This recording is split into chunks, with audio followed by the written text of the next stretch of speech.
नमस्कार बच्चों, एक क्लासेस में आपका स्वागत है। आज हम पढ़ेंगे एक कहानी जिसका नाम है बड़े घर की बेटी, जिसके लेखक हैं मुंशी प्रेमचंद। कहानी कुछ इस प्रकार है। बेनी माधव सिंह गौरीपुर के जमींदार थे।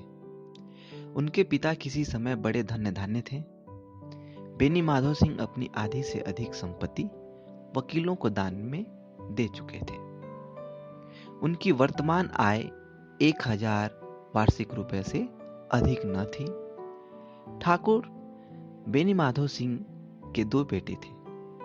बड़े बेटे का नाम था श्रीकंठ सिंह और छोटे बेटे का नाम था लाल बिहारी सिंह। श्रीकंठ सिंह बड़े मेहनती और बहुत ही संस्कारी लड़के थे। कैसे भी करके उन्होंने बीए की डिग्री प्राप्त किया था। अब वह एक ऑफिस में नौकर थे। छोटा बेटा लाल बिहारी सिंह दोहरे बदन का सजीला जवान था। भरा हुआ मुखड़ा, चौड़ी छाती और हर रोज सवेरे भैंस का ताजा दूध पीता था। श्रीकंठ सिंह की दशा बिल्कुल विपरीत थी। श्रीकंठ सिंह अपने गांव में रामलीला के जन्मदाता थे। वह रामलीला में शामिल होते थे और किसी न किसी पात्र का पाठ भी किया करते थे।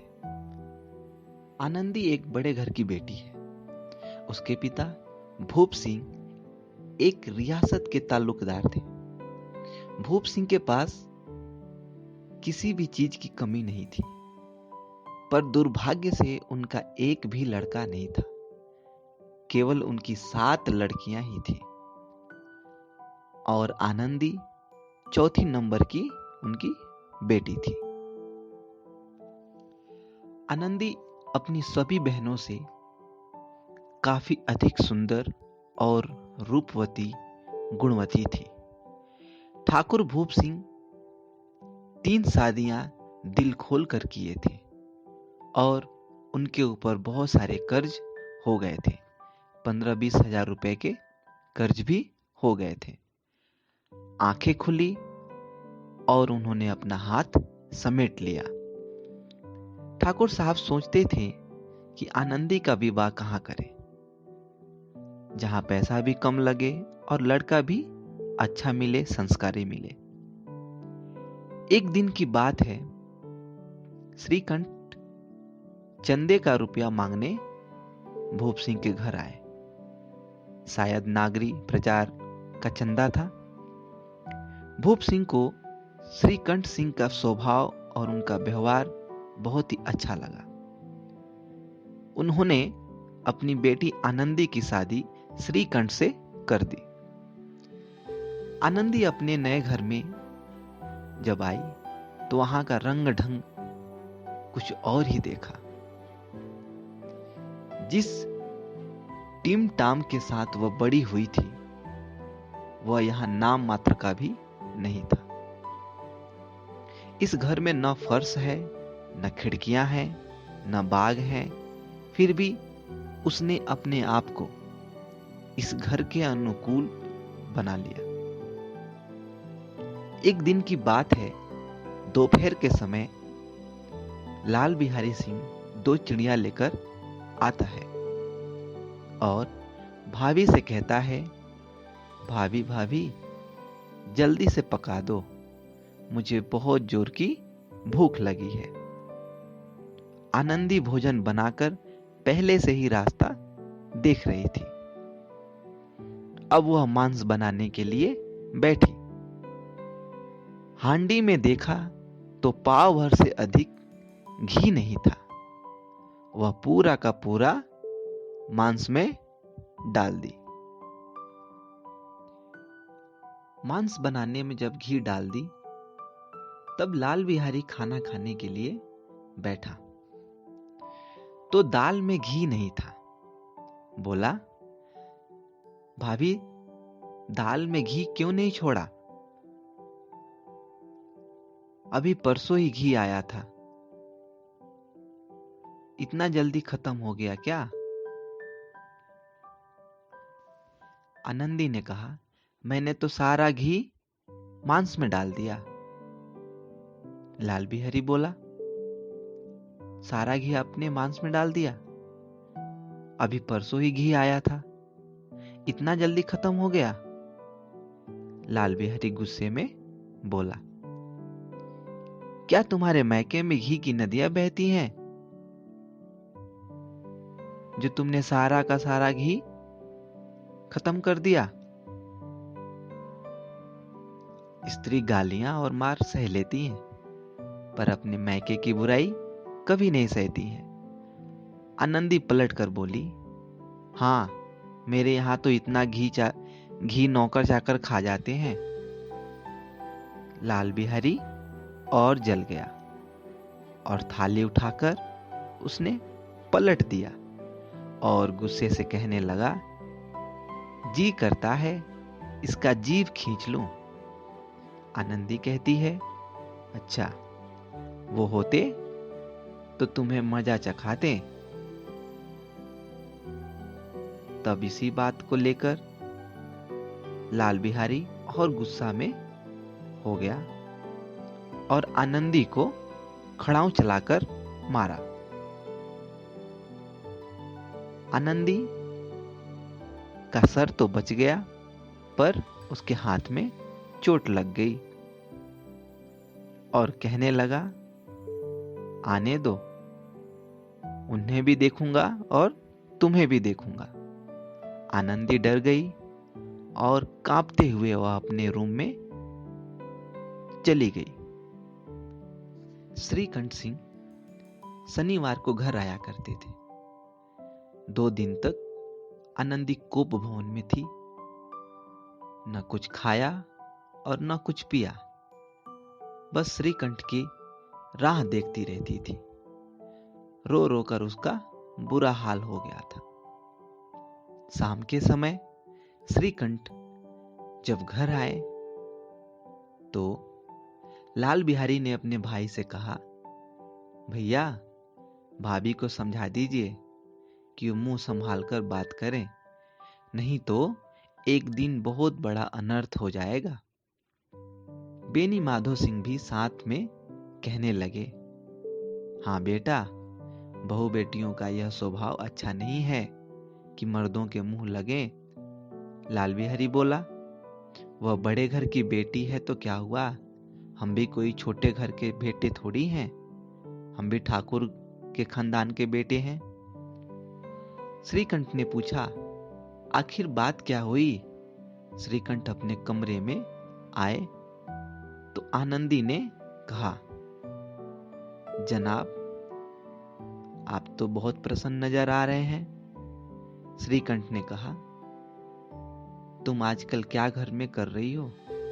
क्या उपद्रव मचा रखा है? आनंदी अब गुस्से में होकर बोलने लगी, अनपढ़ छोकरा जिसको चपरासी गिरी करने नहीं आती, आज वह मुझे खड़ाऊ चलाकर मार रहा है।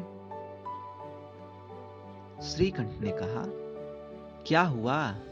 साफ साफ बताओ मुझे, कुछ भी नहीं मालूम। आनंदी ने कहा, तुम्हारे लाडले भाई ने मांस पकाने को कहा, घी पाव भर नहीं था, मैंने सारा घी मांस में डाल दिया। जब वह खाना खाने बैठा तो कहने लगा कि दाल में घी क्यों नहीं छोड़ा। बस इसी बात को लेकर बात बढ़ गई और मेरे मैके को भला बुरा कहने लगा।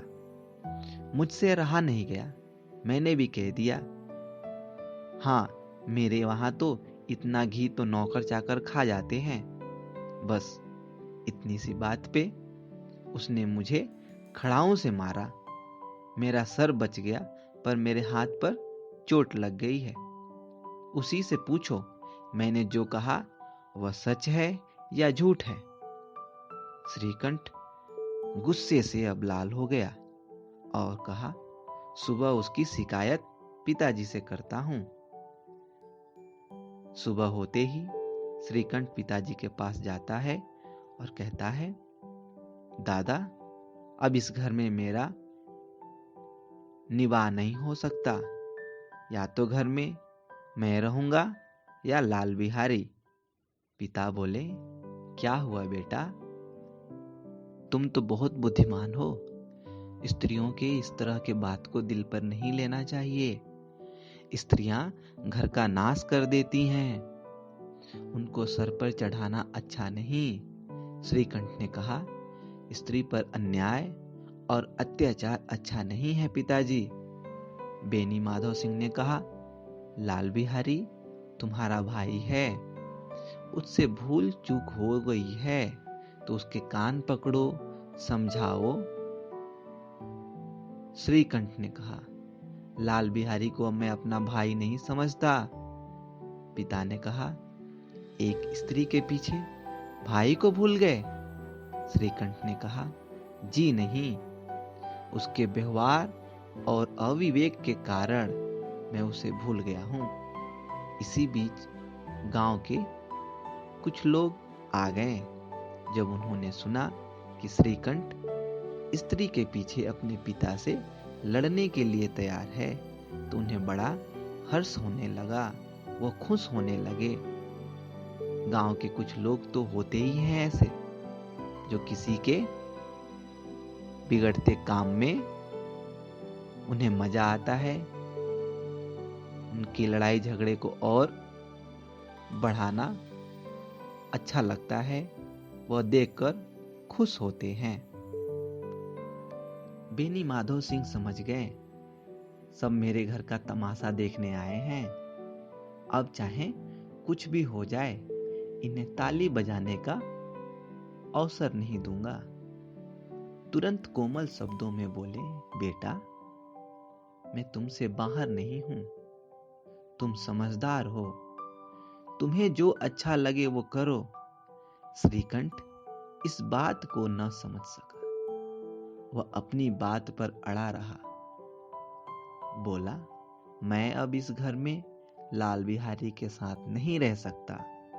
पिता ने कहा, बेटा, बुद्धिमान लोग मूर्खों की बात पर ध्यान नहीं देते। वह अभी नासमझ है, उससे भूल हो गई है। तुम बड़े होकर उसे क्षमा करो।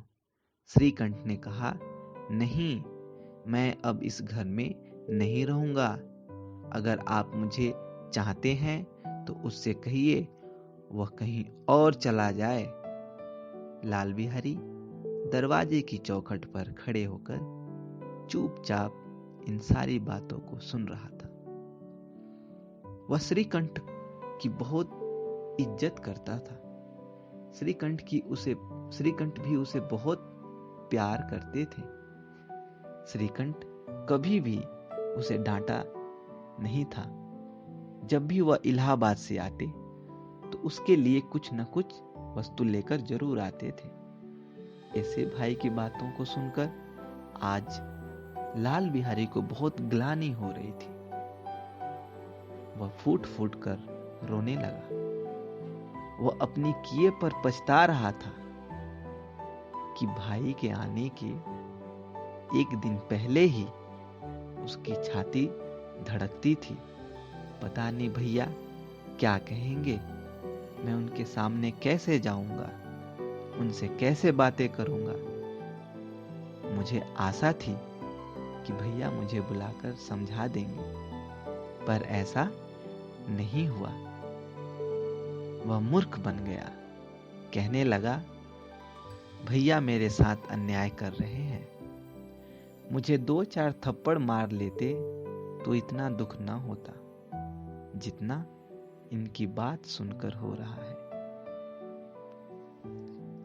अब मैं इनकी सूरत नहीं देखना चाहता, कह रहे हैं। लाल बिहारी को सहा नहीं गया। कोठरी में गया और रोने लगा, कपड़े पहनने लगा और बैग पैक करने लगा। आनंदी के दरवाजे पर जाकर बोला, भाभी, भैया ने निश्चय किया है कि वह अब इस घर में ना रहेंगे। अब वह मेरा मुंह भी नहीं देखना चाहते, इसलिए अब मैं जाता हूं। उन्हें फिर मुंह ना दिखाऊंगा। मुझसे जो कुछ अपराध हुआ है उसे क्षमा करना। जिस समय लाल बिहारी सिर झुकाए ये सारी बातें कह रहा था, उसी समय श्रीकंठ आ गए और घृणा से लाल बिहारी की तरफ देखा और कतरा गए, मानो उसके परछाई से दूर भागना चाहते हैं। आनंदी लाल बिहारी की शिकायत की थी, अब वह पछता रही थी। वह स्वभाव से दयालु थी, उसे नहीं मालूम था कि इस छोटी सी बात इतनी बड़ी और इतनी आगे तक बढ़ जाएगी। लाल बिहारी ने एक बार फिर कहा, भाभी, अब मैं जाता हूं, मुझसे जो कुछ हुआ क्षमा करना। यह बात सुनकर आनंदी रोने लगी और श्रीकंठ से बोली, लाल बिहारी बाहर खड़े रो रहे हैं। श्रीकंठ ने कहा, तो मैं क्या करूं? अंदर बुला लीजिए, मेरी जीभ में आग लगे, न मैं कहती न यह सब होता। मैंने भी कहां से यह झगड़ा उठाया। मैं नहीं बुलाऊंगा उसे। बुला लीजिए, नहीं तो आप पछताओगे। उन्हें बहुत ग्लानि हो रही है। ऐसा न हो कि वह कहीं और चल दे। श्रीकंठ न उठा। इतने में लाल बिहारी ने कहा, भाभी, भैया से मेरा प्रणाम कहना। वे मेरा मुंह नहीं देखना चाहते, इसलिए मैं अब अपना मुंह नहीं दिखाऊंगा। इतना कहकर श्रीकंठ आगे बढ़े।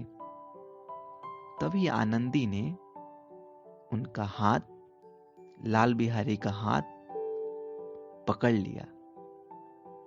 लाल बिहारी ने कहा, मुझे जाने दो भाभी।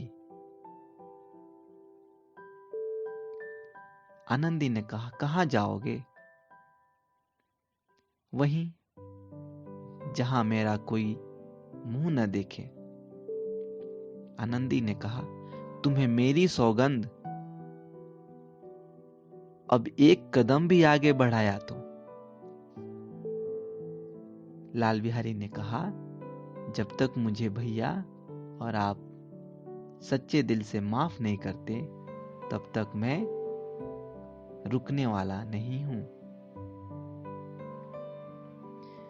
यह बात सुनकर श्रीकंठ का दिल पसीज गया, पिघल गया और वह आकर अपने भाई लाल बिहारी को गले से लगाकर रोने लगे और कहने लगे, अब ऐसा मौका नहीं आएगा मेरे भाई।